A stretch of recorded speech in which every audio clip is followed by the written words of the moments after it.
కీర్తనల గ్రంథంలో 50వ కీర్తనలో యెహోవా ఆజ్ఞ ఇచ్చుచున్నాడు, మొదటి వచనం అంటాడు యెహోవా ఆజ్ఞ ఇచ్చుచున్నాడు అన్నాడు.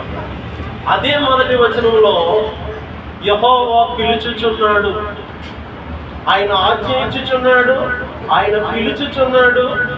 7వ వచనంలో ఆయన మాట్లాడుచున్నాడు. 16వ వచనంలో ఆయన సెలవిచ్చుచున్నాడు కదా. ఆయన సెలవిస్తూ ఉన్నాడు, ఆయన మాట్లాడుతూ ఉన్నాడు, ఆయన పిలుస్తూ ఉన్నాడు, ఆయన ఆజ్ఞాపిస్తూ ఉన్నాడు. ఆజ్ఞ ఎలా ఉండాలట? సామెతల గ్రంథం 6వ అధ్యాయం 23వ వచనంలో ఆజ్ఞ దీపముగా ఉండవలెను అన్నాడు. దీపం ఎలా ఉంటుంది? అందరికీ వెలిగివ్వడానికి ఎత్తైన స్థలంలో ఉంచుతాం. మన స్ట్రీట్ లైట్లు ఉన్నాయండి, కింద ఉన్నాయా పైన ఉన్నాయంటే పైన ఉన్నాయి. ఎందుకు? అందరికీ వెలిగివ్వాలి. ఆజ్ఞ దీపముగా ఉండాలి. ఆయన ఆజ్ఞాపిస్తూ ఉంటూ ఉండగా, ఆయన మాట్లాడుతూ ఉంటూ ఉండగా, ఆయన పిలుస్తూ ఉంటూ ఉండగా, ఆయన సెలవిస్తూ ఉంటూ ఉండగా ఎలా ఉండాలండి అని అంటే వినేవారముగా ఉండాలి. ఆజ్ఞ దీపముగా ఉండాలి. ఆజ్ఞ దీపముగాను ఉండవలెను. ఆజ్ఞాపించే దేవుడు కదా, ఈ మాట్లాడే దేవుడు, ఈ పిలిచే దేవుడు, ఈ సెలవిచ్చే దేవుడు ఎలాంటి దేవుడు అనంటే ఆ మొదటి వచనములో దేవాది దేవుడు అన్నారు. ఎలాంటి దేవుడు కదండి? ఆజ్ఞ ఇచ్చేవాడు సామాన్యుడు కాదు. దేవాది దేవుడు ఆజ్ఞ ఇస్తా ఉన్నాడు అంటే దేవుళ్ళకే కదా. దేవాది దేవుడు అంటే దేవుళ్ళకే దేవుడు. యెహోషువ గ్రంథంలో ఒక మాట మనం చదువుతూ ఉంటాం. 22వ అధ్యాయము యెహోషువ గ్రంథం 21, 22. యెహోషువ గ్రంథం 22వ అధ్యాయము 21, 22 వచనాలు మనం చదివితే, అందుకు రూబేనీయులు, గాదీయులు, మనష్షే అర్ధగోత్రపు వారు ఇశ్రాయేలు ప్రధానులతో ఇచ్చిన ఉత్తరం ఏమనగా, దేవుళ్ళలో యెహోవాయే దేవుడు, దేవుళ్ళలో యెహోవాయే దేవుడు కదా. ఆయన ఎవరండి? దేవుళ్ళలో యెహోవాయే దేవుడు అంటే దేవాది దేవుడు. ఆజ్ఞ ఇచ్చేవాడెవరు? సర్వసాధారణంగా సామాన్యులు పిలిచారనుకో వెళ్ళం, అరే సేట్ గులారాయ్ అంటాడు అనుకో కదా. ఉద్యోగాలు చేసేవాళ్ళు అరే సార్ గులారాయ్ అనేటప్పటికీ వెంటనే వెళ్తాం. లేకపోతే ఎవరో పిలుస్తున్నాడు అంటే బంద్ చేయాలి ఒకటే మాట, తర్వాత వెళ్తాం. ఆ మెయిన్ వ్యక్తి పిలుస్తుంటే వెంటనే వెళ్తాం. కారణం ఆయన దానికి యజమాని. అలాగే దేవాది దేవుడు ఏ దేవుడు అండి? దేవాది దేవుడు ఆజ్ఞ ఇస్తా ఉన్నాడు. ఈ ఆజ్ఞాపించే దేవుడు ఒకటి దేవాది దేవుడు, రెండవది ఆ దేవుడు ఎలాంటి వాడు అంటున్నాడు 50వ కీర్తనలో 3వ వచనం అండి. ఆయన ముందర అగ్ని మండుచుండెను కదా. ఆయన ముందర ఏం చేస్తున్నాడంటే అగ్ని మండుచున్నదట. అంటే ఇప్పుడు ఆజ్ఞాపించిన దేవుడు ఒకటి దేవాది దేవుడు, రెండవది ఆజ్ఞాపించిన దేవుడు, రెండవది ఆయన ముందర అగ్ని మండుచుండేనంటే ఆయన అగ్ని వంటి దేవుడు. గమనించాలి, దేవుని వాక్యమే కదా అని అనుకుంటాం. దేవుడు ఎలాంటి వాడు? దేవాది దేవుడు, దేవుళ్ళకే దేవుడు, మహాదేవుడు. రెండవది దేవుడు ఎలాంటి వాడు? అగ్ని వంటి దేవుడు. హెబ్రీయులకు రాసిన పత్రికలో 12వ అధ్యాయం చూడండి 29వ వచనం. హెబ్రీయులకు రాసిన పత్రిక 12వ అధ్యాయము 29వ వచనంలో మన దేవుడైన యెహోవా ఎలాంటి దహించు అగ్ని అయి ఉన్నాడు. దొరకలేదా? 12:29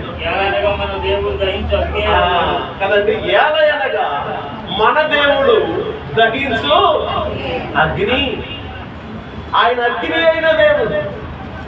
ఆజ్ఞ ఇచ్చే దేవుడు, మాటలాడే దేవుడు, సెలవిచ్చే దేవుడు, పిలిచే దేవుడు. ఎలాంటి వాడండి? ఒకటి దేవాది దేవుడు, రెండవది అగ్ని వంటి దేవుడు. అబ్రహాముకు ఆ దేవుడు ఎలా కనిపించాడు? రాజుచున్న పొయ్యి అంట కదా, పొయ్యి అడ్డుపోతున్నట్టు, పొయ్యి కాంతన్నట్టు, రాజుచున్న పొయ్యి. చదువుదాం ఆదికాండ గ్రంథంలో 15వ అధ్యాయం. ఆదికాండ గ్రంథం 15వ అధ్యాయము చూడండి, 17వ వచనం. మరియు ప్రొద్దుగుంకు గట్టిగా చీకటి పడినప్పుడు రాజుచున్న పొయ్యియు అగ్ని జ్వాలయు కనబడి ఆ ఖండముల మధ్య నడిచిపోయాను. పొయ్యి నడిచి వెళ్ళిపోవడం ఏంటండి అని అనుకోవచ్చు. ఇక్కడ అబ్రహాం చూస్తున్నాడు, ఆయన ఎలా వెళ్తున్నాడో. రాజుచున్న పొయ్యి, పొయ్యి మంచి బగ రాజుతో ఉంటుంది, గాలి వేసినట్టు. అలాగా రాజుచున్న పొయ్యి వలెను, అగ్ని జ్వాలల వలెను ఆయన ఏం చేస్తా ఉన్నాడంటే కనబడి ఆ ఖండముల మధ్య నడిచిపోయాను అన్నాడు. అబ్రహాముకు పిల్లలు లేరు. అబ్రహాము దగ్గరికి దేవుని వాక్యం వచ్చిందంట. అబ్రహాము దగ్గరికి దేవుని వాక్యం వచ్చినప్పుడు మొదటి ఆ 15వ అధ్యాయం మొదటి వచనంలో ఇది జరిగిన తర్వాత యెహోవా వాక్యం ఏమొచ్చింది? యెహోవా వాక్యం వచ్చిందంట. అబ్రహమా ఏమన్నది? నీవు భయపడకు, నేను నీకు కేడెము, నీ బహుమానం అత్యధికమగునని చెప్పాను. ఏ బహుమానం లే ప్రభువా, నాకు పిల్లలు లేరు, ఈ దమస్కు వాడనే ఎలియాజరే కదా నా ఇంటి యజమాని, అతనే కదా నా పిల్లలు అంటున్నాడు అని చెప్తుంటే దేవుడు అంటున్నాడు చూడండి 7వ వచనంలో, మరియు ఆయన నీవు ఈ దేశమును స్వతంత్రించుకున్నట్లు దాన్ని నీకు ఇచ్చుటకు కల్దీల ఊరిని పట్టణంలో నుండి నేను యువతలకు తీసుకొని వచ్చితిని, యెహోవానైన నేనే అని చెప్పినప్పుడు కదండి. 4వ వచనంలో యెహోవా వాక్యం అతని వద్దకు వచ్చి, ఇతడు నీకు వారసుడు కాడు. ఎవడు? దమస్కు వాడైన ఎలియాజరు నీకు వారసుడు కాడు, నీ గర్భవాసమున పుట్టబోవాడు నీకు వారసుడు అని చెప్పి బయటికి తీసుకొచ్చి, ఓ అబ్రహ్మా చూడు చూడు చూడు, నీకు నేను ఇవ్వబోయే సంతానం, నీకు నేను ఇవ్వబోయే దేశం ఎలా ఉంటుంది అంటే అని వివరించి చెప్తున్నాడు. అలా చెప్తూ 8వ వచనంలో అతడు ప్రభు అయిన యెహోవా నేను దీనిని స్వతంత్రించుకుందినని నాకు ఎట్లు తెలియను అని అడిగాడండి. ఎందుకంటే 5వ వచనంలో ఆయన వెలపలికి అతన్ని తీసుకొని వచ్చి, నీవు ఆకాశం వైపు తేరి చూచి నక్షత్రములను లెక్కించడం నీ చేతనైతే లెక్కించమని చెప్పి నీ సంతానము అలాగుందని చెప్పాను. అంటే ఆకాశము నక్షత్రములు అంత విస్తారమైన సంతానం వచ్చేది నీకు అని చెప్పాడంట. తర్వాత ఏమన్నాడు? అతడు యెహోవాను నమ్మాను. మరియు 7వ వచనంలో ఈ దేశమును నీవు స్వతంత్రించుకుంటావు అన్నాడట. అవునా ప్రభు, అసలే ప్రభు అంటే బాగుండేమో. క్వశ్చన్ వేసాడు ఏమని? నేను 8వ వచనం, అందుకు అతడు ప్రభు అయిన యెహోవా నేను దీన్ని స్వతంత్రించుకునేదనని నాకు ఎట్లు తెలియను అని అనగా, ఆయన 3 ఏళ్ల పెయ్యిను, 3 ఏళ్ల మేకను, 3 ఏళ్ల పొట్టేలును, ఒక తెల్ల గుమ్మను, ఒక పావుల పిల్లను నా యొద్దకు తెమ్మని అతనితో చెప్పింది. అతడు అవన్నీ తీసుకొని వాటి నడుమ ఖండించి దేని ఖండమునకు దాని ఖండముగా ఎదురుగా ఉంచెను. పక్షులను అతను ఖండింపలేదు. కాబట్టి జంతువులు పట్టుకొచ్చాడు, ఏమేమి అన్నాడో అవన్నీ పట్టుకొచ్చి ఒక్కొక్కదాన్ని ఎదురు కట్ చేసి ఒకదాని ఎదురు ఒకటి, అలాగే మేక తలపైకి పట్టుకుంటే దాని ఒండుకు ఇవన్నీ పక్కన అలా ఒకదాని కొట్టి ఖండాల కింద కట్ చేసి వచ్చాడు. కాబట్టి ప్రొద్దుగుంకే వరకు కూడా ఆ గేతలు అక్కడ ఇవ్వరాలు తింటాకు వస్తే వాటన్నిటిని ఆయన ఏం చేశాడు అని అంటే వాటన్నిటిని ఆయనకు అంతా జాగ్రత్తగానే ఉన్నాడు. సరిగ్గా చెమ్మ చీకటి వచ్చిందంట. అతనికి ఏం కలిగింది? గాఢాంగకారమైనటువంటి నిద్ర కదా, గాఢ నిద్ర. చెమ్మ చీకటి వచ్చిందంటే చూడండి అక్కడ ఏమొచ్చింది అని అంటే 12వ వచనమండి. ప్రొద్దుపోయినప్పుడు కదండి ఏమి నిద్ర? గాఢ నిద్ర. సంతకాడు బాగానే తోలేడు, తోలాలి కదా. ఆ రాత్రులు కూడా కొన్ని పక్షులు తిరుగుతుంటాయి కదా, తోలకుండా గాఢ నిద్ర నిద్రపోయాను. భయంకరమైన కటిక చీకటి అతని కమ్మగా కదండి. అప్పుడు దేవుడు మాట్లాడుతున్నాడు, ఏమని? ఆయన నీ సంతతి వారు తమది కాని వారికి దాసులుగా నుందురు. వారు 400 ఏళ్ళు వీరు శ్రమ పెట్టుదురు. వీరు ఎవరికి దాసులవుదురో ఆ జనములకు నేనే తీర్పు తీర్చెదను. తరువాత వారు దిక్కి ఆస్తితో బయలుదేరి వచ్చేదరు. నీవు క్షేమముగా నీ పితరులకు పోయేదవు. మంచి వృద్ధాప్యం ముందు పాతిపెట్టబడుదువు. అమోరీల అక్రమం ఇంకను పరిపూర్ణము కాలేదు కనుక ఈ 4వ తరము వారు ఇక్కడికి మరలా వచ్చేదనని నిశ్చయముగా తెలుసుకొని అబ్రహాముతో చెప్పాను. ఏమండి, గాఢ నిద్ర వచ్చినప్పుడు దేవుడు వచ్చి మాట్లాడుతున్నాడు, యా నువ్వు నిద్రపోతున్నావా? ఇదిగో నీ సంతతి వారు ఉన్నారే, తమది కాని దేశమందు 400 సంవత్సరాలు బానిసలుగా. అందుకే మన పితరులు ఇశ్రాయేలీయులు ఐగుప్తు దేశంలో 430 సంవత్సరాలు బానిసలుగా ఉండడానికి గల కారణం ఏంటంటే అబ్రహాము యొక్క గాఢ నిద్ర. ఆయన అలా నిద్రపోయాడు, దేవుడు వచ్చి మాట్లాడాడు. మాట్లాడుతూ ఉండగా అతడు చూశాడంట. అబ్రహాము చూస్తూ ఉంటే రాజుచున్న పొయ్యి, ఎలాగొచ్చి మాట్లాడాడు? రాజుచున్న పొయ్యి వలెను అగ్ని జ్వాలల వలెను ఆయన అతనికి కనబడి. ఈ యొక్క అబ్రహాముకి ఎలా కనపడ్డాడు అంటే, మరియు ప్రొద్దుగుంపు కటిక చీకటి అయినప్పుడు రాజుచున్న పొయ్యియు అగ్ని జ్వాలయు కనబడ్డాడట. ఆ ఖండముల మధ్య నడిచిపోయేను అగ్నిలో నుండి అబ్రహాముతో మాట్లాడు. ఈ దేవుడైన యెహోవా దహించు అగ్ని అని ఎందుకన్నాడు అని అంటే, ఆయన కొందరు అగ్ని మండుచున్నది అని ఎందుకన్నాడు అని అంటే, ఆయన ఇక్కడ మనం చూస్తా ఉన్నాం అగ్ని కనుక అబ్రహాముకు అగ్ని వలె కనబడ్డాడు.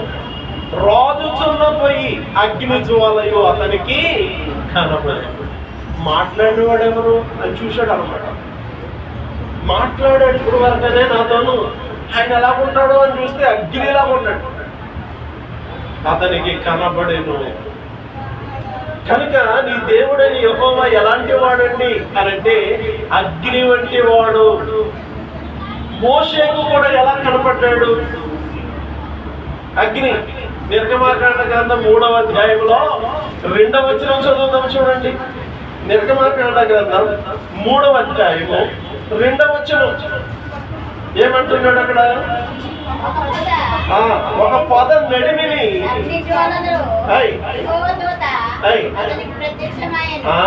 పొద నడిమిని అగ్ని జ్వాలలో ప్రత్యక్షమాయను. ఎవరు ప్రత్యక్షమాయను? యెహోవా దూత అన్నాడు కానీ యెహోవాయే. కారణం ఏంటండి అని అంటే చూడండి 4వ వచనం, దానిని చూచుటకు అతడు ఆ తట్టు వచ్చుట కదా యెహోవా చూచెను. దేవుడు ఆ పొద నడుమ నుండి మోషే మోషే అని పిలువగా కదా, యెహోవా దూత అని అనుకుంటున్నారేమో. యెహోవా చూచెను కదండి. అసలు ఏంటి పొద? అగ్నేమో మధ్యలో పడుతుందా, పొదేమో కాలిపోవట్లేదా? అసలు ఏంటి విచిత్రం అని ఆ పక్క ఈ పక్క తిరుగుతున్నాడట. ఎవరు? మోషే. తిరుగుతుంటే యెహోవా చూచెను. యెహోవా చూచేం చేస్తున్నాడు? దేవుడు ఆ పొద నడుమ నుండి పిలుస్తున్నాడండి. మోషే మోషే. ఈ విషయాలు ఎందుకు చెప్తా ఉన్నాను అనంటే,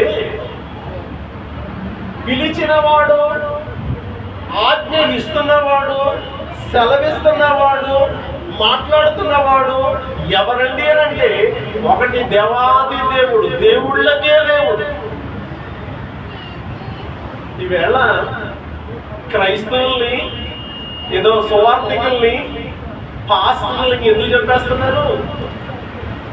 ఆయన దేవాది దేవుడండి అని చెప్పేవరకు వాళ్ళకి లేనిపోయిన ఉక్రోషం వచ్చి వీడు బతకడం వాడు కదండి.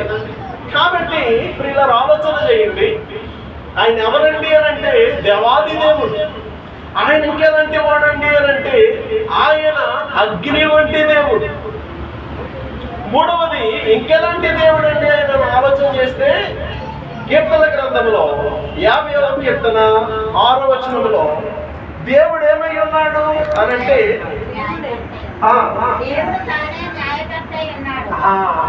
దేవుడు తానే న్యాయకర్త అయి ఉన్నాడు అన్నాడు. అనగా ఈ ఆజ్ఞాపించే దేవుడు కదా, ఈ మాటలాడే దేవుడు, ఈ సెలవిస్తున్న దేవుడు ఎవరండి అని ఆలోచన చేస్తే ఆయన న్యాయకర్త అయిన దేవుడు. సామాన్యుడు కాదండి. ఇప్పుడు పిలుస్తున్నాడు, భూనివాసులను పిలుస్తున్నాడంట, భూనివాసులతో మాట్లాడుతూ ఉన్నాడంట. ఈ భూనివాసులను పిలిచే దేవుడు, ఈ భూనివాసులతో మాట్లాడే దేవుడు, ఈ భూనివాసులను పిలిచే దేవుడు ఎలాంటి వాడండి అని ఆలోచన చేస్తే ఆయన ఒకటి దేవాది దేవుడు, రెండవది ఆయన అగ్ని అయిన దేవుడు, మూడవది ఆయన న్యాయకర్త అయిన కదా, ఆయన న్యాయకర్త అయిన దేవుడు, ఆయన న్యాయకర్త. యెషయా గ్రంథంలో 49వ అధ్యాయంలో 4వ వచనంలో భక్తుడైన యెషయా అంటాడు, నాకు న్యాయకర్త యెహోవాయే. ఎవరండి?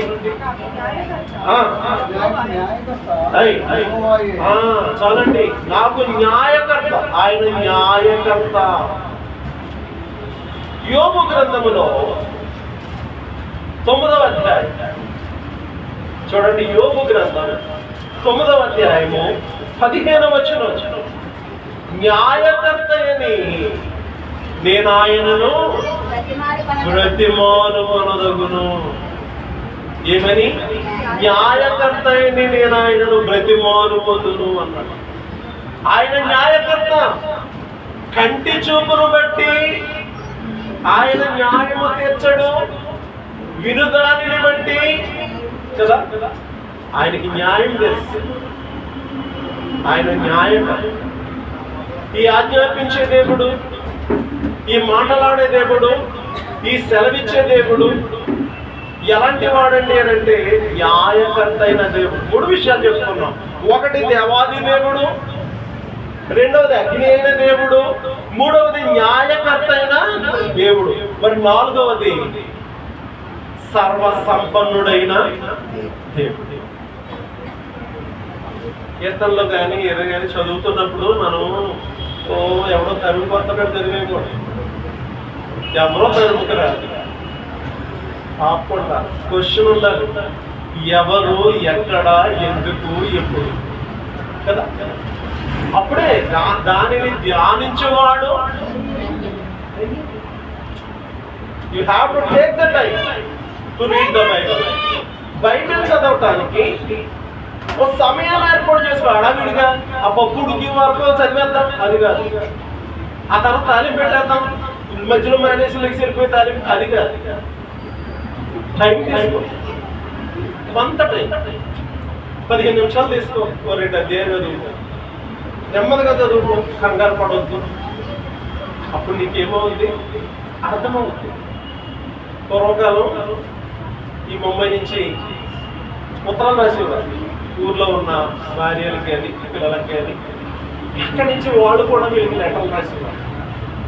ఈ బొంబాయి ఇండియాయే కాదు, గల్ఫ్ దేశాలు అందరూ ఉత్తరాలే రాసుకునేవారు. అది చదివేసింది మరలా ఏం చేసేవారు వీళ్ళు? మరలా చదివేవారు. దాన్ని చదవడానికి టైం తీసుకునేవారు. పొయ్యి మండలి ఎంత చదివేవారు కాదు. అప్పుడు గ్యాస్ కదండి, అదే ఆ అజ్ఞాన కాలం అనుకోండి. పోనీ వాళ్ళు తలదిండి కింద పెట్టుకుని మరలానే తీసుకుని, అప్పుడు టీవీలు లేవు, సెల్ ఫోన్లు లేవు, కళ్ళు బాగా కనపడాలి. ఇప్పుడు కళ్ళు ఎందుకు కనపట్లా? ఇలాగనే అది పెట్టుకుని ఇది మరి ఏమవుతాయి పడిపోగా అవుతాయి ఆ టీవీ ముందు లేకపోతే ల్యాప్టాప్ ముందు టాపిక్ వెళ్ళిపోతుంది పళ్ళు కనపడతాయా కారణాలు. కనుక ప్రియులారా ఆలోచన చేయండి. ఆ రోజుల్లో తలదిండి కింద పెట్టుకుని అవి చదువుకుంటూ నేర్చుకుంటూ అంటే ఇలాగ ఏడ్ చేసుకుంటా ఉండేవారు. ఇప్పుడు అదే టైం లేదు, తర్వాత మాట్లాడు, గంటలు మాట్లాడతావు. ఎందుకు చేసాను బాబు అనుకుంటాడు ఆయన. అంటే ఇలాగైపోయింది కాలం. కనుక ప్రియులారా గమనించండి, ఆలోచించండి, ఆలకించండి, చెవి ఇవ్వండి, టైం తీసుకోండి. ప్రతి దానికి టైం తీసుకుంటాం కదా. ఉద్యోగానికి వెళ్తామండి, ఇప్పుడు లేచేసి అడవిడి చేసేసుకుని టైం తీసుకుంటాం. టైం తినడానికి అన్నింటికి టైం తీసుకుని టిఫిన్ అన్ని పట్టుకుని అంత సంతోషంగా వెళ్తాం. వచ్చేటప్పుడు మళ్ళీ బజార్కి వెళ్ళి ఈ కొనుక్కుని ఇంకేమైనా కావాలని ఫోన్ చేసి ఎంత ఇంట్రెస్ట్గా ఏం చేస్తాం. వాక్యం కూడా అలాగే 15 నిమిషాలు తీసుకోపోయి అంత బిజీ మేనం అయితే ఇంకా దేవుడిని టైం ఎక్కువ చదువు ధ్యానించు. ఇక్కడ మనము ఈ 50వ కీర్తనలో ఆలోచన చేస్తే, ఒకటి దేవాది దేవుడు, ఆజ్ఞ ఇచ్చేవాడు, మాట్లాడేవాడు, సెలవిచ్చేవాడు. ఎలాంటి వాడు అండి అని అంటే దేవాది దేవుడు. రెండవది అగ్ని వంటి దేవుడు. మూడవది న్యాయకర్త అయినటువంటి దేవుడు.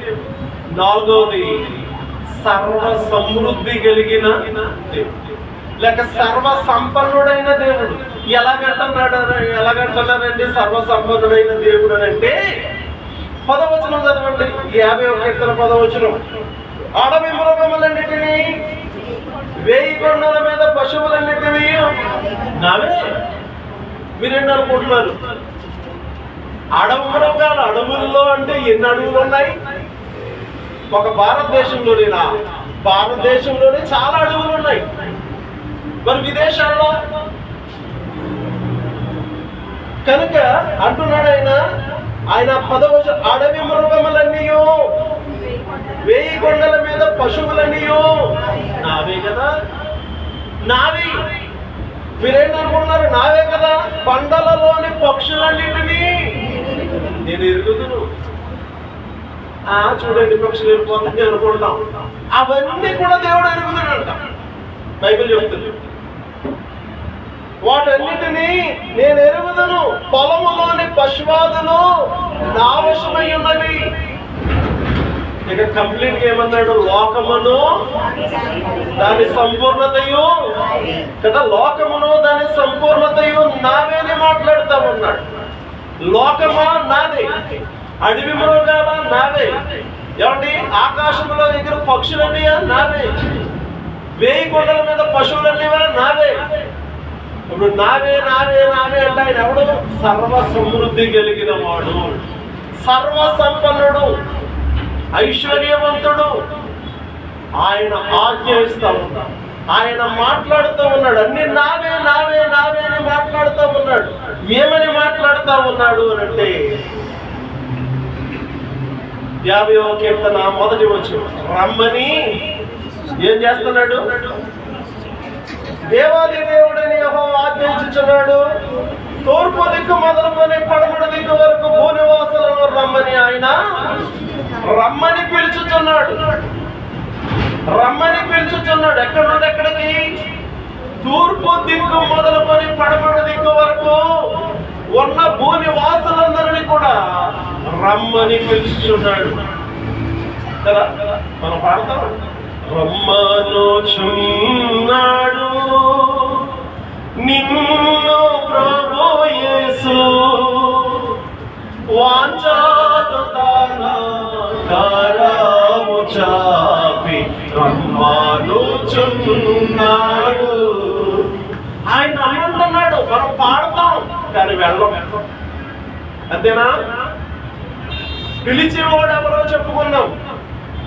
ఆయన దేవాది దేవుడు, ఆయన అగ్ని వంటి దేవుడు, ఆయన న్యాయకర్త అయిన దేవుడు, ఆయన సర్వ సమృద్ధి కలిగిన దేవుడు. ఆయన పిలుస్తూ ఉన్నాడు, రమ్మని పిలుస్తూ ఉన్నాడు. ఎవరినండి రమ్మంటున్నాడు? భూలోక నివాసులను, తూర్పు దిక్కు మొదలుకొని పడమటి దిక్కు వరకు భూ నివాసులందరినీ ఆయన రమ్మని పిలుస్తూ రమ్మని పిలుస్తూ ఉన్నాడు, రమ్మని ఆజ్ఞయిస్తూ ఉన్నాడు, రమ్మని ఆహ్వానిస్తూ ఉన్నాడు, రమ్మని సెలవిస్తూ ఉన్నాడు. ఆయన యొద్దకు రావాలి.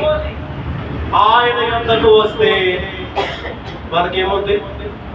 విశ్రాంతి. మత్తయి సువార్త 11వ అధ్యాయము 28వ వచనం. మత్తయి సువార్త 11వ అధ్యాయం 28వ వచనంలో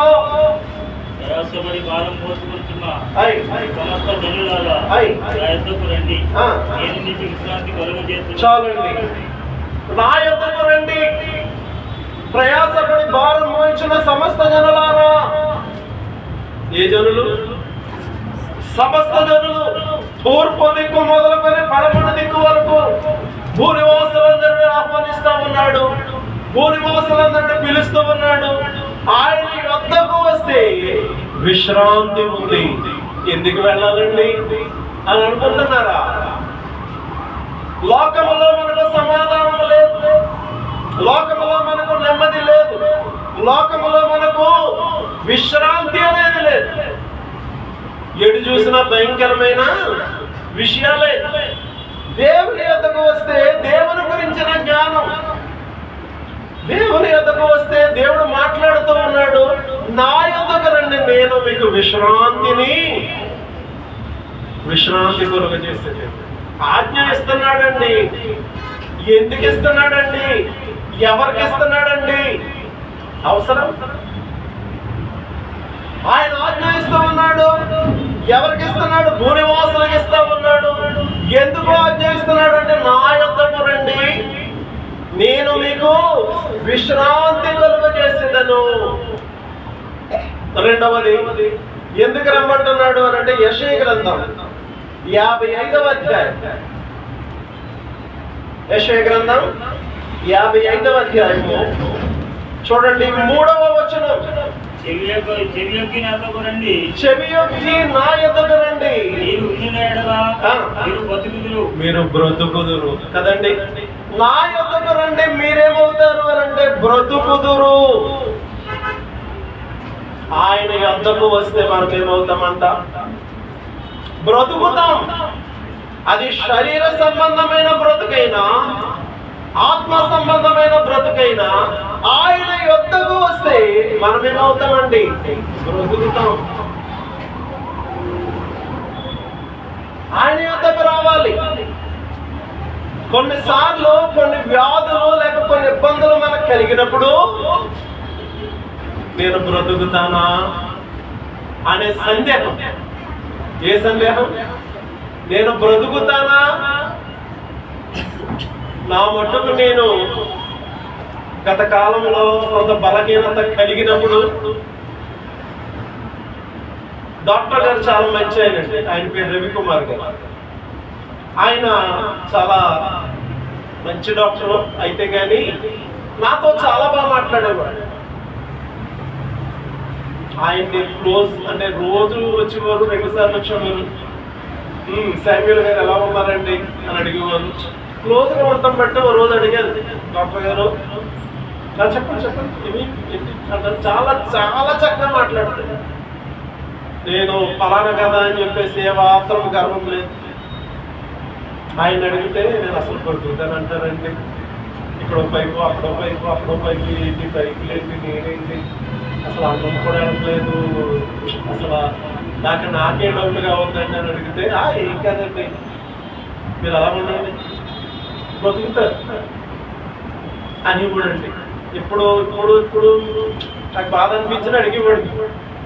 ఐసీలో ఉన్నప్పుడు అడుగుతూ ఉంటే మరి అక్కడ ఎవరు వస్తారు, ఎవరు మాట్లాడతారు, ఎక్కువ టైం ఉంటాకి వీళ్ళేది. కనుక ఆయన అడిగివ్వండి. ఆయనే కదా ఇప్పుడు ప్రస్తుతానికి ట్రీట్మెంట్ చేసేది, దేవుడేనండి. కనుక ట్రీట్మెంట్ చేసేది ఆయనే కాబట్టి అడిగివ్వండి. తప్పకుండా బ్రతుకుతారు. అలాంటి ఆందోళన పెట్టుకోవద్దన్నాడు. వాళ్ళు ఇచ్చే స్టెరాయిడ్స్కి నాలుకంతా తొడుగుడిపోయి పెదాలన్నీ తొడుగు గులాబీ కలర్ వచ్చేస్తున్నాయి. అంత బాధాకరం. ఏమి తిందామన్నా కారం తగ్గితే అస్సలు అలా ఉండేది. 1 month భయంకరమైన శ్రమలో ఉన్నారు. అప్పుడు వాక్యాలు తెలుసు. ఎందుకు అప్పటికే ఒక 20 సంవత్సరాల నుంచి బోధిస్తున్నాం కదా. తెలుసు బ్రతికించేవాడు నీవే ప్రభువా, బ్రతికించు. కనుక ఆయన యొద్దకు వస్తే నిద్ర పట్టింది కదండి. కీసుమంటా ఇవన్నీ వైర్లు అన్ని పైపులే. ఇలా మెదిలితే బాగా అలా మెదిలి ఎన్ని తిప్పాలనుకుంటున్నారు. ఇలా సైడ్కే ఉండాలి. ఎందుకంటే వెనక పడుకుందామంటే పైపు, సైడ్కి ఇలా తిరిగిదామంటే ఇక్కడ పైపు. అవన్నీ గుచ్చుకుపోతే రకరకాల బాధలండి. ఆ టైంలో ఇంకెవరు? దేవుడే. కనుక ఆయన ఎక్కువగా అలాగ తలుచుకుంటే కళ్ళ నీళ్ళు అలా పడిపోతూ ఉండే. చాలా ప్రార్థన చేసేవాడు. కనుక ప్రియులారా ఆలోచన చేయండి. ప్రార్థన చేయటం అంటే ఆయన దగ్గరికి రావటం. ప్రార్థన చేస్తే బ్రతికించడం లేదా?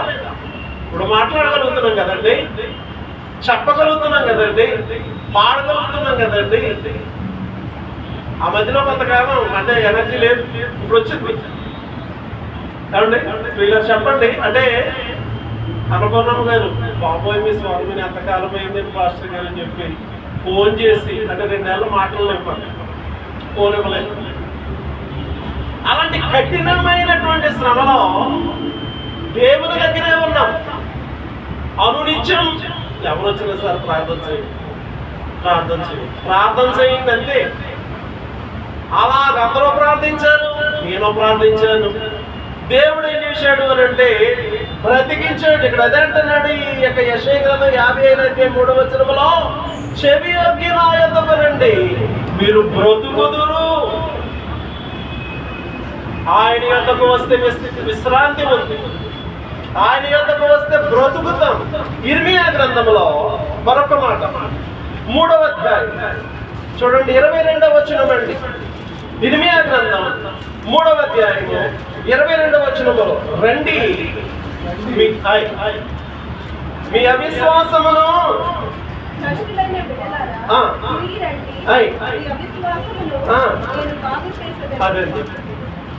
రండి నా యొద్దకు ఏమవ్వాలి? రండి నేను మీ అవిశ్వాసమును బాగు చేసేదను. అవుతుందంటారా? బాగుపడతానంటారా? బ్రతుకుతానంటారా? కాబట్టి నా మటుకు నేనే ఎంత బోధించిన నేనే డాక్టర్ గారు బ్రతుకుతానంటారండి. హ్యాపీ బ్రతుకుతానంటావమ్మా.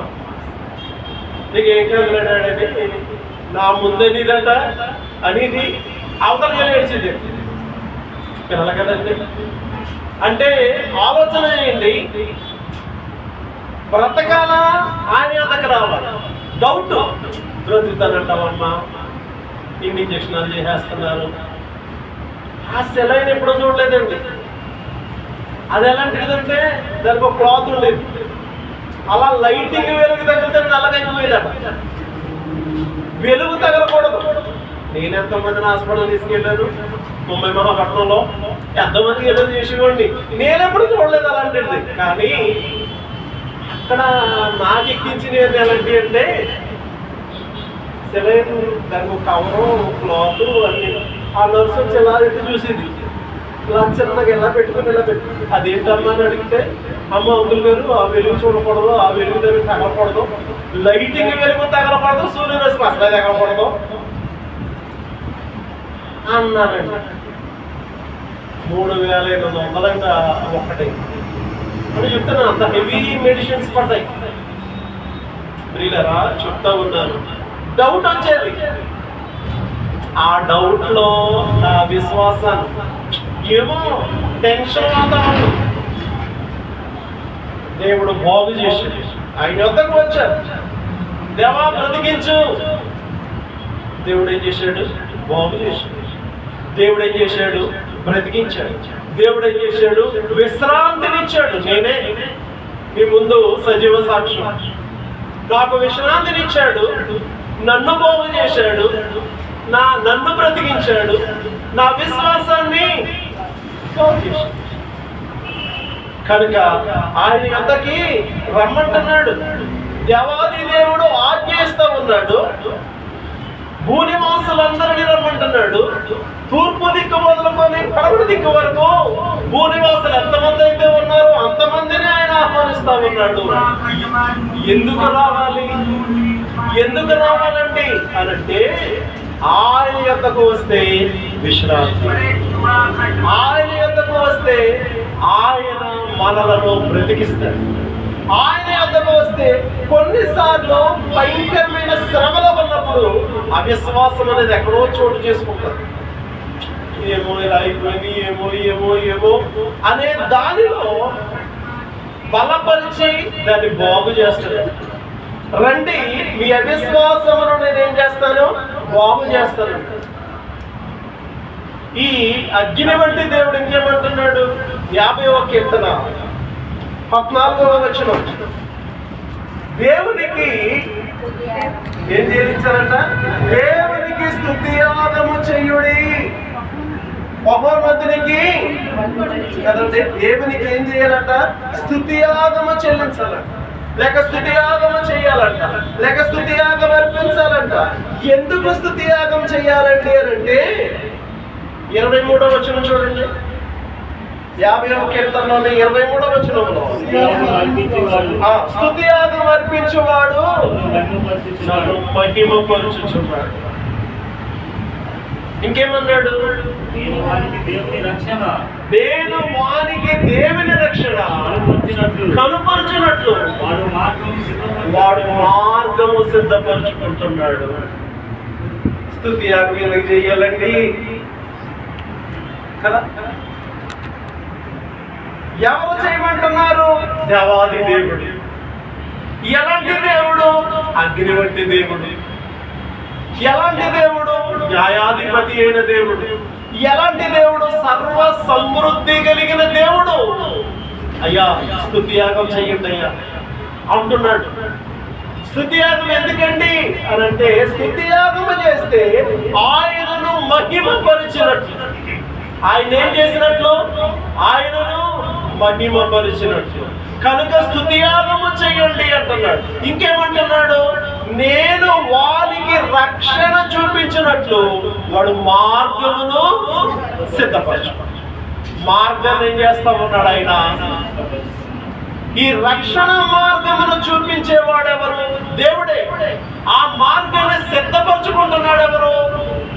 స్తుతియాగము అర్పించువాడు మార్గాన్ని సిద్ధపరుస్తా ఉన్నాడు. కనుక ప్రియ దేవుని బిడ్డలారా, స్తుతియాగము అర్పించమన్నాడు. స్తుతియాగం అంటే ఏంటండి కదా? చెప్పండి. స్తుతియాగము అని అంటే హెబ్రీయులకు రాసిన పత్రిక 13వ అధ్యాయం చూడండి 15వ వచనం. హెబ్రీయులకు రాసిన పత్రిక 13వ అధ్యాయము 15వ వచనం. ఆయన ద్వారా మనము దేవునికి ఎల్లప్పుడూ స్తుతియాగము చేయుదుము. ఎవరి ద్వారా? యేసు ప్రభువు ద్వారా దేవునికి. అందుకే యేసు ప్రభువు నామమున అడుగుచున్నాము పరమ తండ్రి అంటాం. ఎవరి ద్వారా చెప్పాలి? యేసు ప్రభువు ద్వారా దేవునికి ఎల్లప్పుడూ స్తుతియాగము చేయుదుము. ఇప్పుడు చదవాలి. అనగా స్తుతియాగం అంటే ఏంటండి? ఆయన నామమును ఒప్పుకొనుచు మన జన్మ ఫలాలు కదా. స్తుతియాగం అంటే ఏంటి? పాడలు అంటే ఆయన మానేసినప్పుడు పాడుతున్నారు. ఎంత దూరం? బైబిల్ ఏమంటే స్తుతియాగం అర్పించువాడు నన్ను మహిమపరుస్తూ ఉన్నాడు. నేను వానికి రక్షణ మార్గమును చూపిస్తా ఉన్నాను అన్నాడు. వాడు మార్గము సిద్ధపరచుకున్నాడు అన్నాడు. 50వ కీర్తన 23వ వచనంలో కదండి. ఇప్పుడు స్తుతియాగం అంటే ఏంటి అనంటే ఆయన నామమును ఒప్పుకొనుచు కదా. మనము జెఫ ఫలాలు అర్పించడమే స్తుతి యాగం. అర్పిస్తున్నామా? అస్సలు స్వరం కాకూడదు, అస్సలు తక్కువ కనపడకూడదు, అస్సలు అస్సలు దేవుడి 20 సంవత్సరాల పై నుంచి అవుతుందండి పాడతామండి. ఇన్ని 100 పాటలు పాడేసి ఉంటాము కదా, ఇన్ని వాక్యాలు చెప్పేసుకుని ఉంటాము కదా కదా. ఎందుకు చెప్తున్నాం? ఎందుకు వాగాలి, ఎందుకు చెప్పాలి, ఎందుకు పాడాలి? కొందరు నా మేలు కోరి అయ్యో అంత గట్టిగా పాడకండి, అంత గట్టిగా ప్రసంగం చేయకండి, మరి నేను ఉన్నాను ఎందుకు? అంతేనా? చావైనా రేమైనా అంతే. కనుక అదేనండి, శరీరం బలహీనం, ఆత్మ సిద్ధమే. కాబట్టి ప్రియ దేవుని బిడ్డలారా, దేవాది దేవుడు ఆజ్ఞ ఇస్తున్నాడట. తూర్పు దిక్కు మొదలుకొని పడమటి దిక్కు వరకు భూనివాసులందరినీ రమ్మని ఆజ్ఞ ఇస్తా ఉన్నాడు. వస్తే ఏముంది? విశ్రాంతి ఉంది. వస్తే ఏముంది? నిన్ను బ్రతికిస్తాడు. వస్తే ఏముంది? నీ అవిశ్వాసాన్ని కదా. రెండవది, దేవాది దేవుడు ఆజ్ఞ ఇస్తున్నాడు. ఏమని? స్తుతి యాగము అర్పించుడి. ఎంత అర్పించాలి? 23వ వచనంలో 50వ కీర్తనలు అంటున్నాడు, స్తుతి యాగం అర్పించువాడు నన్ను మహిమపరచుచున్నాడు. మహిమపరచాలి. మన ద్వారా బ్రతుకున్నాం కదండి. చచ్చిందండి, ఇంటికి వెళ్ళిపోయి రాత్రి సాయంత్రం చికెన్ చేయాలి, తినేయాలి. అవన్నీ బాగుండాలి అని అంటే కనీసం మనం దేవుడు మనకి ఇచ్చిన త్యాగంతో దేవుని ఏం చేయాలి? మహిమపరచాలి, స్తుతించాలి. ఓ పాట పాడగలంటే అస్సలు కదా. ఏంటి? నేను ఆదివారం పలానా పాటలు సిద్ధపడాలి. పాడుతున్నారా? స్తుతి యాగం అనిపిస్తున్నారా? ఆయన మహిమపరుస్తున్నారా? మీరు పాడిన పాడమని నేను పాడేసుకుంటానని చెప్పేసుకుంటాను కదా. అది గమనించాలి. కాబట్టి ప్రియ దేవుని బిడ్డలారా, స్తుతి యాగం అర్పించాలి అని దేవాది దేవుడు ఆజ్ఞ ఇస్తున్నాడు. మూడవదిగా మనం ఆలోచన చేస్తే, అగ్ని వంటి ఆ దేవాది దేవుడు ఇంకేమైనా ఆజ్ఞాపిస్తా ఉన్నాడు. 50వ కీర్తనలో 14వ వచనం అండి.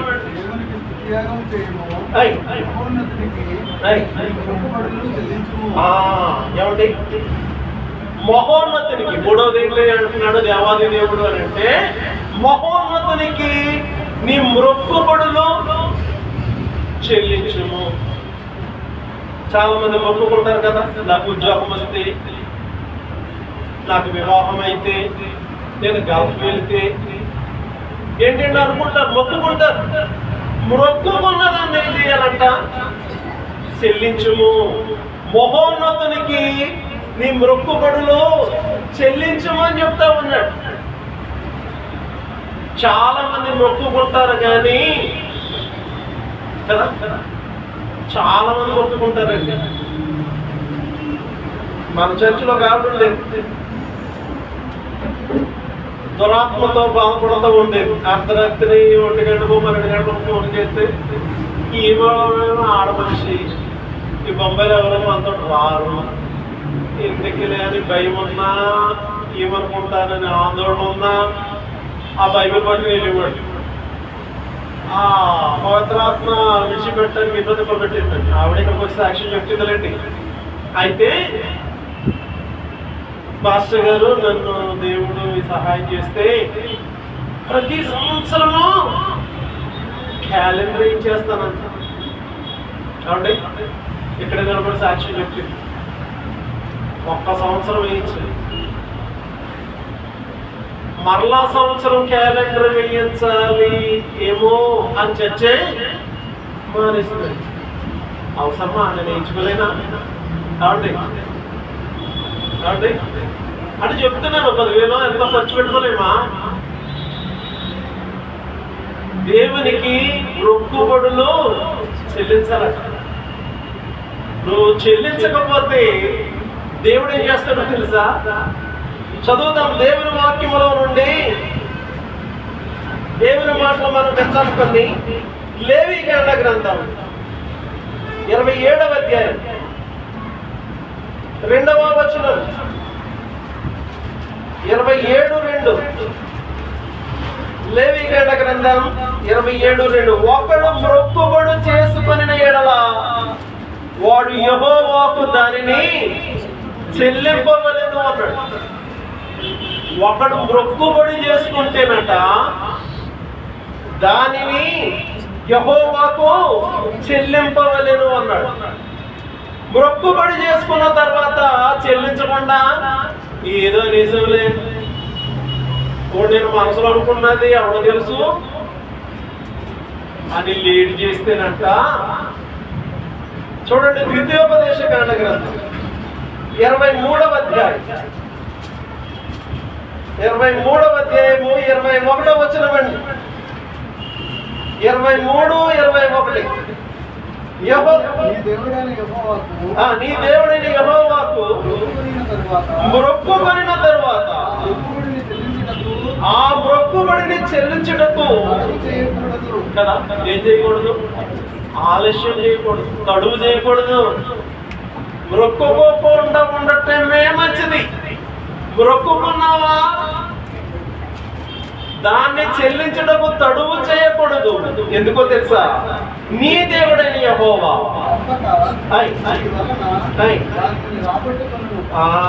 కదా అది నీకు పాపమగును. మ్రొక్కుకుంటే తడువు చేయకూడదు, తప్పక చెల్లించాలి. ఒకవేళ చెల్లించలేదనుకో ఆయన ఎలాగైనా రాబడతాడు. రాబట్టేవాడు ఆయన ఏదో రూపంలో రాబడతాడు. రాబట్టినా కానీ అది నీకు పాపమగును. నేనే పాపం చేయలేదండి అనుకోవచ్చు. ఏ సులువుగా చిక్కులు పెట్టు పాప, అది నీకు పాపమగును అన్నాడు. కాబట్టి ప్రసంగి గ్రంథంలో 5వ అధ్యాయం 4వ వచనం చూడండి. నీవు దేవునికి మొక్కుబడి చేసుకుని దానిని చెల్లించుటకు ఆలస్యం చేయకుము. బుద్ధిహీనులందు ఆయనకి ఇష్టం లేదు. భక్తిహీనులందు బుద్ధిహీనులందు ఆయనకి ఇష్టం లేదు. నీవు మ్రొక్కుకొనిన దానిని చెల్లించుము.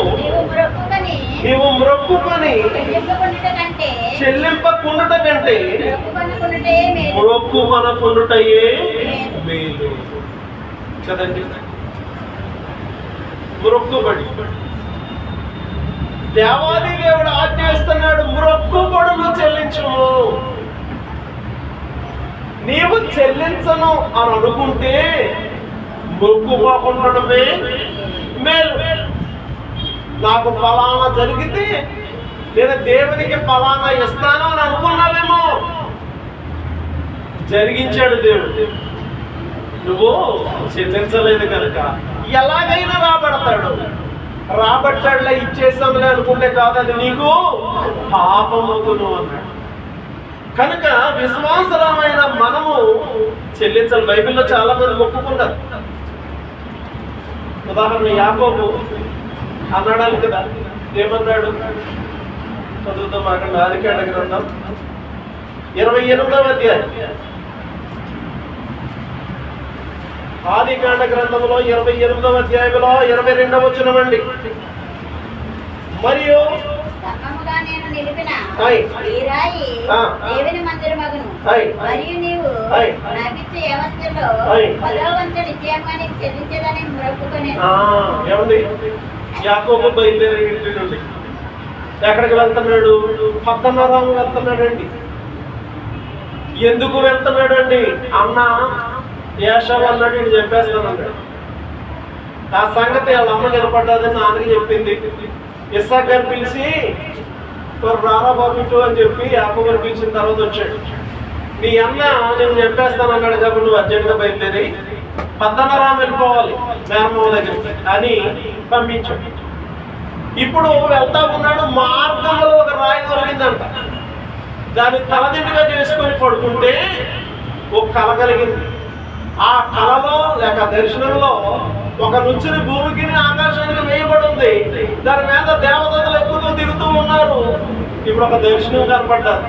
అక్కడ దేవుడు మాట్లాడుతున్నాడు. ఏమని మాట్లాడుతున్నాడంటే చూడండి 14వ వచనం, నీ సంతానం భూమి మీద లెక్కకు నిష్కరణీయమగును, నీవు పడమట తట్టుకును, తూర్పు తట్టుకును, ఉత్తరపు తట్టుకును, దక్షిణం తట్టుకును వ్యాపించదవు. భూమి యొక్క వంశముల నీ మూలముగా నీ సంతానం మూలముగా ఆశీర్వదింపబడును. ఇదిగో నేను నీకు తోడయ్యుండి నీ వెళ్ళు ప్రతి స్థలమందు నిన్ను కాపాడొచ్చు. ఈ దేశంలోకి నిన్ను మరలా రప్పించేదను. నేను నీతో చెప్పినది నెరవేర్చే వరకు నిన్ను విడువనని చెప్పగా, ఇప్పుడు యాకోబు నిద్ర లేచాడు. అమ్మో ఇది బేతేలు అన్నాడు. అంటే దేవుడు ఉండే స్థలం దేవుని మందిరం. ఈ దేవుని మందిరమే కదా కాక మరొకటి కాదు అన్నాడు. ఇవన్నీ చెప్పేసి అప్పుడు ఏమంటున్నాడు, నీవు నాకు ఇచ్చు 50లో 10వ వంతుని ఇచ్చాముగా నీకు చెల్లించుదనని అన్నాడు. కానీ ఇచ్చాడా? అన్నాడు. మొక్కుకున్నాడు కానీ ఇచ్చాడా? దేవుడు ఎంతెంతో ఇచ్చాడు. కాబట్టి దేవుడు చాలా ఇచ్చాడు ఆయనకి. కానీ ఆయన దేవునికి ఇచ్చాడా అని అంటే ఎవరైనా అక్కడికి దేవుడు ఆయనకి కనబడి ఆయనతో మాట్లాడుతూనే ఉన్నాడు. ఇదిగో నువ్వు బయలుదేరిపోయి వెళ్ళిపో, నువ్వు వచ్చిన పని అయిపోయింది, సంపాదించుకున్నావు, అన్ని బాగానే ఉన్నాయి, నువ్వు బయలుదేరి వెళ్ళిపో అని అంటుంటే అప్పుడు ఎప్పుడుకో బయలుదేరాడు. బయలుదేరి వస్తా ఉన్నాడు. ఆలోచన చేయండి, అక్కడ అతనికి ఎంత ఆస్తి కలిగింది అని అంటే ప్రియులారా చూడండి, దేవుని వాక్యంలో నుండి ఆదికాండ గ్రంథంలోనే 30వ అధ్యాయము 43వ వచనం, ఆ ప్రకారము ఆ మనుషుడు అత్యధికముగా అభివృద్ధి పొంది విస్తారమైన మందలు దాసీదాసులు ఒంటెలు గాడిదలు గలవాడాయను కదా. విస్తారముగా అభివృద్ధి పొందాడు. విస్తారంగా అభివృద్ధి పొంది చాలా ధన సంపన్నుడయ్యాడు. అప్పుడు దేవుడు మాట్లాడుతున్నాడు. ఏమని? 11వ వచనం 31:11, ఆ స్వప్నమందు దేవుని దూత యాకోబు అని నన్ను పిలువగా చిత్తము ప్రభువా అని చెప్పి తిని, అప్పుడు కదండి చాలండి, చిత్తము ప్రభువా అని చెప్పి తిని. ఇప్పుడు 13వ వచనం చదువుతాను. నీవెక్కడ స్తంభం మీద నూనె పోసిదేవో, ఎక్కడ నాకు మొక్కుబడి చేసిదేవో ఆ బేతేలు దేవుడు అని ఇప్పుడు నీవు లేచి ఈ దేశంలో నుండి బయలుదేరి నీ పుట్టిన దేశంలో తిరిగి వెళ్ళమని కదా. ఎక్కడికి వెళ్ళమన్నాడు కదండి. వెళ్ళాడా? షెకేముకి వచ్చి అక్కడ గుడారాలు కట్టుకుని భలే కొద్ది షెకేము అని అనుకుని అక్కడ ఉన్నాడండి. అప్పుడు వాళ్ళ అమ్మాయి దేనా అబ్బా ఊరు భలే కొంది, ఊరంతా తిరిగి వద్దాము అనే వెళ్ళింది. వెళ్ళేమైంది? చేర్చబడ్డారు. ఎవరి చేత? షెకేమి రోజైనా గెరారు. చెరచబడ్డ తర్వాత ఇతని కుమారులు ఏం చేశారు? ఎంతమంది కుమారులు? 12 మంది కుమారులు. అయ్యో మా చెల్లి చేర్చబడ్డాది, హామోర్ అనేవాడు చెప్పేశాడు, ఇప్పుడు ఎలాగైనా జీవితము మనం తలెత్తుకోలేని వాడు అయిపోయామని చెప్పి వాళ్ళ దగ్గరికి వెళ్ళి, అయ్యా మా అమ్మాయిని మీకు ఇష్టం, మీకు ఇవ్వటం మాకు ఇష్టమే, అయితే మీరు అందరూ సున్నతులు పొందాలి, మేము సున్నతి పొందినోళ్ళము అని చెప్పి వారందరూ సున్నతి పొంది బాధపడుచుండగా సిమియోను లేవీలు బయలుదేరి వెళ్ళి కత్తులతో వారందరిని ఏం చేశారు? చంపేశారు కదండి. చంపేసినప్పుడు ఇప్పుడు చూడండి 34వ అధ్యాయం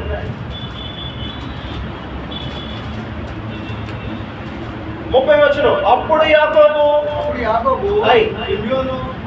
సిమియోనును లేవిని చూచి, మీరు నన్ను బాధపెట్టి ఈ దేశ నివాసులైన కనానీయులలోను పెరిజీలలోను అసహ్యునిగా చేసి తిరిగి నా జనసంఖ్య కొంచెమే, వారు నా మీదికి గుంపులుగా వచ్చి నన్ను చంపెదరు.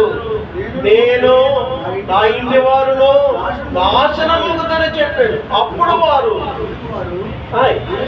వేషేడల జరిగించినట్లు మా సహోదరుని ఎడల ప్రవర్తించవచ్చునా అని అన్నలేమన్నారు. అంటే కుమారులు ఏమన్నారు, నాయనను అలగంటలో వచ్చితే ఒక వేష చేసినట్టు చేసేసారు మన చెల్లిని, మరి అది తప్పు కదా అన్నారు.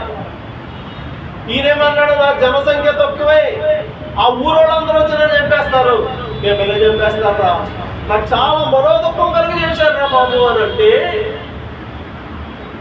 ఇప్పుడు ఒక మాట, మనోదుఖం కలగటానికి కుమార్తె చెరపబడటానికి కారణం ఏంటి? కుమారులు నరహంతకులు అవటానికి కారణం ఏంటండి? దేవుడు కనపడేమన్నాడు, నువ్వు పుట్టిన దేశానికి వెళ్ళిపోరా అన్నాడు. వీడేం చేశాడు, షెకేముకు వచ్చి కదండి, చూడండి ఆయన ఎక్కడికి వచ్చాడు చూడండి, 18వ వచనం, ఏది 33:18. అట్లు యాకోబు పద్దనరాములో నుండి వచ్చిన తర్వాత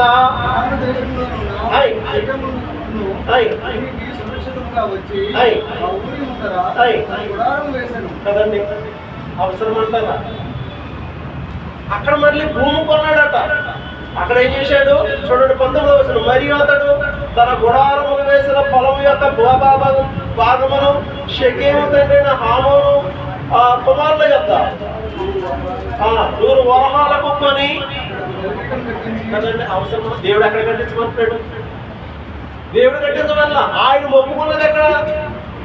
బేతేలులో 28వ అధ్యాయంలో. ఇది నిజముగా బేతేలే, దేవుని మందిరం అన్నాడు. ఈ బేతేలు అని పేరు పెట్టాడు ఎవరు? యాకోబే. ఈ యాకోబు బేతేలను పేరు పెట్టి షెకేములో ఏం చేస్తున్నాడు? బలిపీఠం కడతాడు. ఎక్కడ కట్టాలి? బేతేల్లో కట్టాలి. ఎక్కడ అర్పించాలి? బేతేల్లో అర్పించాలి. ఎక్కడ కడుతున్నాడు? బేతేల్లో కడతా, షెకేములో కడతా ఉంటాడు. అందుకేమైపోయాడు? నష్టపోయాడు. కుమారులు ఎందరూ నరహంతకులయ్యారు.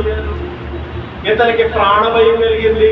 కుమార్తె చెరపబడ్డాది కదా. ఇప్పుడు దేవుడి దగ్గరికి వచ్చాడు. అయ్యో అంటుంటే ఇప్పుడు 35వ అధ్యాయం 1వ వచనంలో దేవుడు అంటున్నాడు, నీవు లేచి బేతేలునకు వెళ్ళి అక్కడ నివసించి నీ సహోదరుడైన యాషావు ఎదుట నుండి నీవు పారిపోయినప్పుడు నీకు కనబడిన దేవునికి అక్కడ బలిపీఠం కట్టాలి. మర్చిపోయావా యాకోబు? ఆనాడు నిన్నే అక్కడ కనపడ్డాను కదా. ఎక్కడ? బేతేల్లో. ఆ యొక్క నుంచిన పై నుండి మాట్లాడాను కదా, తెలీదా? అక్కడికి వెళ్ళి బలిపీఠం కట్టి అప్పుడు అర్పించుకో. వెళ్ళాడు, అర్పించండి. ఎందుకు చెప్తున్నానంటే, ఒకడు మొక్కుకొనిన తరువాత ఆ మొక్కుబడుల గురించి తడువు చేయొద్దన్నాడు. తడువు చేస్తే, ఆలస్యం చేస్తే దేవుడు ఏం చేస్తాడంట? దాన్ని రాబడతానన్నాడు కదా. యాకోబు ద్వారా దేవుడు ఏం చేస్తా ఉన్నాడు అని అంటే, దాన్ని రాబడుతున్నట్లుగా మనం చూస్తూ ఉన్నాం. కనుక ప్రియ దేవుని బిడ్డలారా, ఆలోచన చేయండి. దేవాది దేవుడు ఆజ్ఞ ఇస్తా ఉన్నాడు. భూనివాసులందరినీ రమ్మని ఆజ్ఞాపిస్తా ఉన్నాడు. ఆయన యొద్దకు వస్తే విశ్రాంతి ఉంది. ఆయన యొద్దకు వస్తే నేను బ్రతికిస్తాడు. ఆయన యొద్దకు వస్తే నీ అవిశ్వాసాన్ని బాగు చేస్తాడు. రెండవ ఆజ్ఞ ఏంటండి అని ఆలోచన చేస్తే, ఆయన యొద్దకు మనం వచ్చి ఏం చేయాలి? ఆయనను మహిమపరచాలంట. దేని ద్వారా? అక్కడ వ్రాయబడ్డది దేని ద్వారా మహిమపరచాలి అంటున్నాడు అంటే, స్తుతియాగం. 14వ వచనంలో స్తుతియాగం అర్పించండి. ఎందుకు అర్పించాలండి? 23వ వచనంలో స్తుతియాగం అర్పించేవాడు నన్ను మహింపరుస్తా ఉన్నాడు అన్నాడు. మూడవదిగా దేవాది దేవుడు అంటున్నాడు, నీ మొక్కుబడులు చెల్లించు, కడవ చేయొద్దు.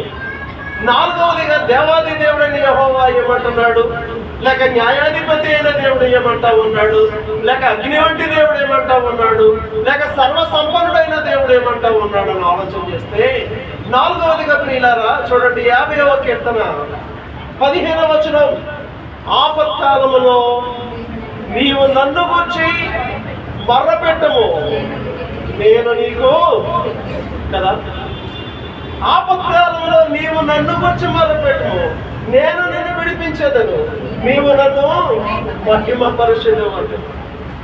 ఆయన ఆపత్కాలంలో ఉత్తరం ఇచ్చేవాడు, రమ్మని పిలిచేవాడు. అగ్ని వంటి దేవుడు ఏమంటాడంటే, నాకు మొరపెట్టదయ్యా, నీకు ఏ ఆపద వచ్చినా నాకు మొరపెట్టు. 20వ కీర్తన 1వ వచనములో, కీర్తన గ్రంథములో 20వ కీర్తన 1వ వచనములు అంటున్నాడు, ఆపత్కాలమున యెహోవా నీకు ఉత్తరం ఇచ్చునుగా. ఆపత్కాలములో ఆయన ఉత్తరం ఇస్తాడు. 4 విషయాలు మనం చెప్పుకున్నాం. ఆజ్ఞ ఇచ్చేవాడు ఎవరు? దేవాది దేవుడు. ఆజ్ఞ ఇచ్చేవాడు ఎవరు? అగ్ని వంటి దేవుడు. ఆజ్ఞ ఇచ్చేవాడు ఎవరు? న్యాయాధిపతి అయిన దేవుడు. ఆజ్ఞ ఇచ్చేవాడు ఎవరు? సర్వ సమృద్ధి గల దేవుడు. ఏమని ఆజ్ఞ ఇస్తున్నాడు? నా యొద్దకు రండి. వస్తే ఏముంది? విశ్రాంతి ఉంది. వస్తే ఏముంది? బ్రతికిస్తాడు. వస్తే ఏముంది? మీ అవిశ్వాసమును బాగు. రెండవది ఏమని? ఆ రమ్మని ఆహ్వానిస్తా ఉన్నాడు అనంటే, నన్ను మహిమపరచండి. దేని ద్వారా? స్తుతి యాగము ద్వారా. జెఫఫలాలు అర్పించండి. జెఫఫలాలు అర్పించేవాడు నన్ను మహిమపరుస్తూ ఉన్నాడు. మూడవది ఏమన్నాడు? మొక్కుబడులు చెల్లించండి. మొక్కుబడులు చెల్లించడానికి తడవ చేసావా, ఆలస్యం చేసావా, నేను రాబడతాను, అది నీకు పాపం అవుతుంది. నాలుగవది ఏమన్నాడు? ఆపత్కాలమున నీవు నన్ను గురించి మొరపెట్టు, నేను నీకు విడుదల విమోచన అనుగ్రహిస్తాను, అప్పుడు నీవు నన్ను మహిమపరిచెదవు. ఐదవదిగా ఇది కొంచెం కష్టంగా ఉంటుంది. ఏమంటున్నాడు చూడండి, 50వ కీర్తనలో 17వ వచనం.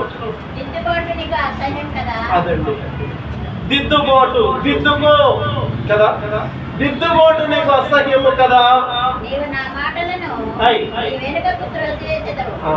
ఏమండి? దిద్దుబాటు నీకు అసహ్యము కదా, నీవు నా మాటలను, ఈ పాస్టర్లు ఎలా చెప్తా ఉంటారు అని, వెనుకకు కదా, నీవు నా మాటలను వెనుకకు త్రోసేదావు. దిద్దుబాటు నీకు అసహ్యము కదా, నీవు నా మాటలను వెనుకకు త్రోసేదవు. ఇంకేమన్నాడు? అదనమాట. నేను దిద్దుకో. వేటి నిన్ను దిద్దుకోవాలి? నీవు దొంగను చూసినప్పుడు వానితో ఏకీభవించేదవు. ఏకీభవించవద్దు, దిద్దుకో. అలానోడు దొంగ అన్న సంగతి మనకు తెలుసు, వాడితో సహవాసం ఎందుకు? అర్థమైందండి? దిద్దుకో. ఇంకేమన్నాడండి? నీవు వ్యభిచారులతో సాంగత్యం కదా, వ్యభిచారుల సంగతి తెలిసిన తర్వాత దిద్దుకో. వారితో సాంగత్యం ఎందుకు? ఇంకేమంటాడు? కీడు చేయవలనని, కీడు చేయవద్దు, దిద్దుకో. ఇంకేమన్నాడు? నాలుగు కపడం, కపడం చేస్తున్నావేమో, దిద్దుకో. నీవు కూర్చుండి నీ సహోదరుడి మీద సాకులు, అంటే పుణ్యములు అంటే ఏంటి? సాడీలు, సాడీలు చెప్తున్నావేమో, దిద్దుకో. నీ తల్లి కుమారుని మీద నిందలు మోపుతున్నావేమో, దిద్దుకో. ఇట్టి పనులు నీవు చేసినను నేను మౌనినై ఉంటున్నానని అనుకుంటున్నావేమో కదా. అంటే ఇట్టి పనులు, ఎట్టి పనులు?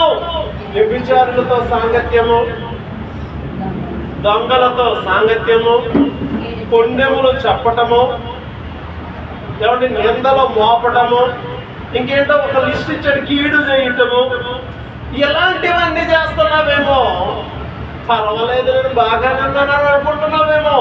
ఇట్టి పనులు చేసినాను, నేను మౌనముగా ఉంటే నేను అనుకుంటున్నావేమో. ఇంకేమన్నాడు? అందుకు నేను కదా దేవుడు ఏంట్లే అని అనుకుంటున్నావు. కేవలం నీ వంటి వాడనని నువ్వు అనుకుంటున్నావేమో కదా. జాగ్రత్త. అయితే నీ కనుల ఎదుట ఈ సంగతులను నేను వరుసగా ఉంచి నిన్ను గద్దించేదను కదండి. నిన్ను నేనేం చేస్తాను అని అంటే గద్దించేదను. దేవుని మరచువారులారా, నేను యోచించుకొనుడి, నేను ఎడల నేను మిమ్మును చీల్చివేయుదును కదండి. తప్పించువాడనే వాడెవడును లేకపోవును. కనుక దిద్దుబాటు నీకు అసహ్యము కదా. మన స్నేహాలు ఎవరితో ఉన్నాయో వాటి నుండి దిద్దుకో. దేవాది దేవుడు, అగ్ని వంటి దేవుడు, న్యాయాధిపతి అయిన దేవుడు, సర్వ సమృద్ధి కలిగిన దేవుడు హెచ్చరిక చేస్తా ఉంటాడు. ఏం చేస్తున్నాడు? హెచ్చరిక. విందామా, నేర్చుకుందామా, లోబడదామా, ఆలకిందామా? ఆయన మాట్లాడుతున్నాడట. చక్కగా ఉంది చూడండి కీర్తన. మొదటి వచనంలోనేమో ఆజ్ఞాపిస్తున్నానన్నాడు, అదే వచనంలో పిలుస్తున్నానన్నాడు. మరలా కొంచెం క్రిందకు వస్తే 7వ వచనంలో మాట్లాడుచున్నాను అన్నాడు. పేజ్ తిరిగేస్తే ఆ 16వ వచనంలో అంటున్నాడు కదా, సెలవించుచున్నాను అన్నాడు. కనుక ప్రియ దేవుని బిడ్డలారా, చాలా విస్తారంగా మాట్లాడుతున్నాం. ఈ మాటలు మనం వింటా ఉన్నాం. కాబట్టి ఆయన ఆయాసకరముగా ఉండకుండా ఆయన ఇస్తున్న ఆజ్ఞ, ఆయన చెప్తున్న మాటలు, ఆయన సెలవిస్తున్న మాటలు మనం గమనించాలి. ఆయన ఎవరండి? దేవాలయం. ఆయన ఎవరండి? అగ్ని వంటి దేవుడు. ఆయన ఎవరండి? న్యాయాధిపతి అయినది. ఆయన ఎవరండి? సర్వ సమృద్ధి కలిగిన. ఆయన చెప్తూ ఉండగా, ఆయన ఆజ్ఞయిస్తూ ఉండగా, ఆయన మాట్లాడుతూ ఉండగా మనం వినేవారుగా ఉంటాం. ఆయన మాట్లాడుతూ ఉంటాడు, ఆయన హెచ్చరిస్తూ ఉన్నాడు.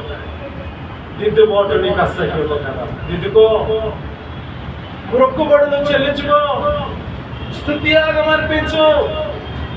నా యొద్దకురా, నీకు విశ్రాంతినిస్తాను. నా యొద్దకురా, నువ్వు బ్రతుకుతావు.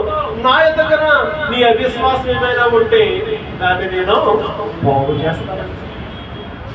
ఆ సంగతులు గుర్తెరిగి, అమ్మో దేవుడు ఇలాగ ఆహ్వానిస్తా ఉన్నాడు కాబట్టి మనం వెళ్ళాలి, మనం వినాలి అన్న సత్యాన్ని గమనించి ప్రభు కృపలో మనలను మనం దిద్దుకొని, తప్పిదాలు ఏమన్నా ఉంటే దేవుని సన్నిధిలో ఒప్పుకొని విడిచిపెట్టే వాళ్ళగా ఉండాలని కోరుచు ఈ మాటలు ముగిస్తా ఉన్నారు. దేవుడు తన వాక్యాన్ని దీవించి ఆశీర్వదించను గాక.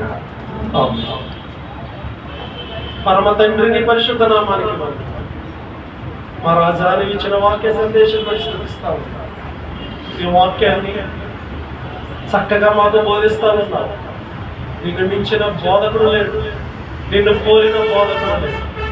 నువ్వు ఇస్తున్న వాక్య సత్యాన్ని బట్టి, వాక్య సందేశాన్ని బట్టి నిన్ను స్తుతిస్తూ యేసుక్రీస్తు వారి పరిశుద్ధమైన నామములో ప్రార్థన చేయుచున్నాం మా పరమ తండ్రి. ఆమేన్.